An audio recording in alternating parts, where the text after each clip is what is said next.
This is the Recursive Radicalism of Nick Fuentes, written and read by Abe Zucca. This is part 7. Synthetic Candidate, the Escalation Spiral, and the False Victory. He is a political artifact, something grown in a lab. Sometimes when you win, you actually lose. The culture only swung right when the left finally held power. A window of opportunity always hides a second window, the one you get thrown out of.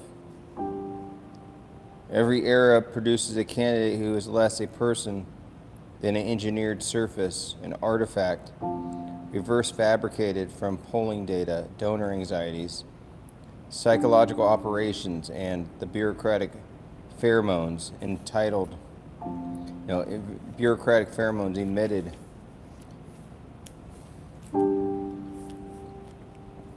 Such a candidate exists not to win elections, but to absorb insurgent energies into the architecture of the regime. The synthetic candidate is recognizable by his negative charisma, which is not a flaw but a feature. Charisma threatens institutional power, but vacuum charisma invites projection, managerial insulation, and the plausible deniability of a vessel who can be rinsed and refilled as needed. When Trump functioned as a disruptive myth, a gaudy radioactive meteor whose entry fractured all narrative crusts, the synthetic candidate is the anti-myth, a temperate beige isotrope designed to restabilize the epistemic field by absorbing the surplus voltage of populist expectation. Conversion narratives built around such figures, from never-Trumpers to MAGA apostle, operate as symbolic transubstantiations, not proof of sincerity, but rituals by which institutions launder their operative into plausible insurgent avatars.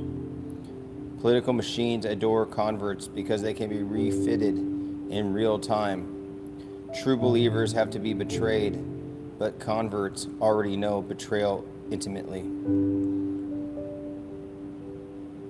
The vice presidency is the liminal chamber of American mythopoesis, an empty throne built to incubate a successor who is not chosen by the people but selected by network elites as adhere to an architecture, not a movement.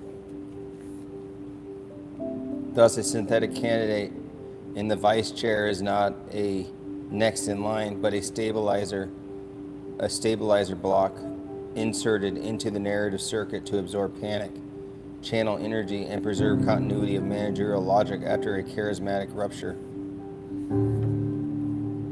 Every movement faces the moment when its victory becomes indistinguishable from its defeat, when the triumph of the champion dilutes the potency of the myth, when the God King returns to the throne only to reveal the throne has been hollowed out. Culture swings right only when the left governs, because power generates overreach, and overreach generates disgust, and disgust generates countermyth. Thus, the loss of the 2020 created more insurgent vitality than a second Trump term ever could. Winning too soon collapses the sacred tension that nourishes dissident identity. Losing paradoxically radicalizes the imagination and opens new narrative corridors into which forbidden strategies incubate. A strategic loss can amplify insurgent media, decentralize charisma, force algorithmic platforms to reveal their infrastructure, and produce a counter-elite more resilient than any cultivated under victory's decadent shadow. No movement survives the substitution of myth with management.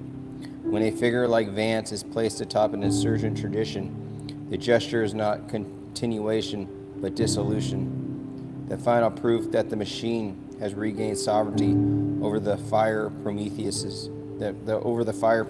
stolen.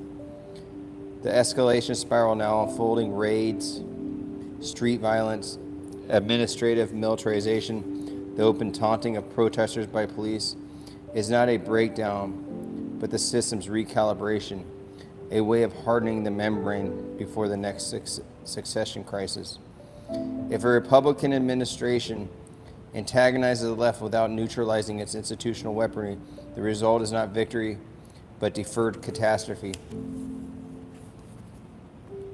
Those who inherit power after a partial purge are always more vengeful than those displaced without a fight. Thus arises the final paradox of the false victory.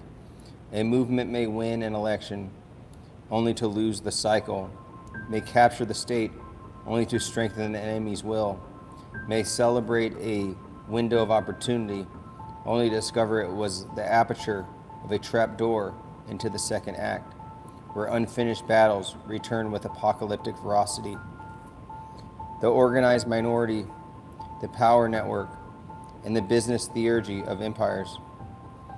It's not a conspiracy of a race, it's a network of interests.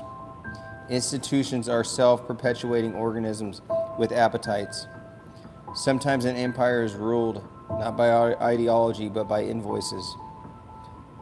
The donor shapes the doctrine retroactively sanctifies the donor. The network, a sovereign organism.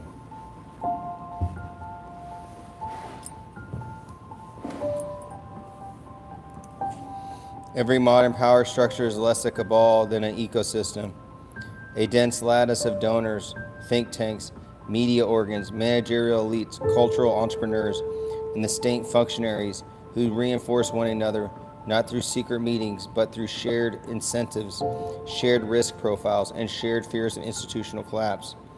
In such ecosystems, individuals matter far less than the currents they are embedded in.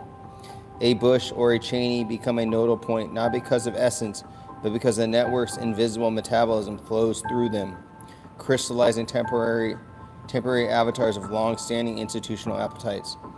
Ideology in these structures is retroactive. First comes the business model, and then comes the theology to rationalize it. The think tank is the shrine in which financial patronage is converted into moral duty. The uncanny durability of certain policy preferences, forever wars, forever subsidies, forever strategic commitments, is not evidence of ethnic conspiracy, but of the market logic operating beneath ideology. The war machine must feed, and so it breeds doctrines as a coral reef breeds living stone.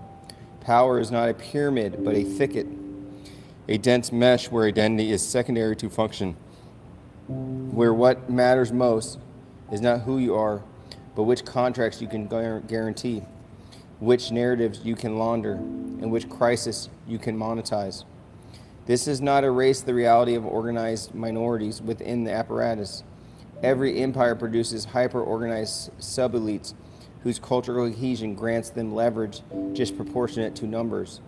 But the crucial fact is that the empire selects and nourishes these groups because they fit the imperial pattern, not because they invented it. An organized minority becomes powerful not by occult influence, but by providing services the ruling elite craves: fundraising, infrastructure, media discipline, ideological coherence, social cohesion, and the ability to mobilize capital and legitimacy across borders. Once an organized minority fuses with business interests, its influence becomes structural rather than conspiratorial. The question ceases to be who is pulling the strings and becomes Why are the strings arranged to pull in this direction? The United States, as an imperial financial machine, has always elevated groups capable of operating transnationally. The globalized economy demands intermediaries who can translate between states, markets, and myth.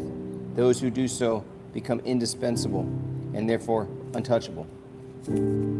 Thus, the true sovereign of the modern empire is not a people, but an alignment, capital circuits, bureaucratic incentives, geopolitical commitments, philanthropic projects, and media narratives that reinforce one another until dissent becomes not merely forbidden, but unintelligible.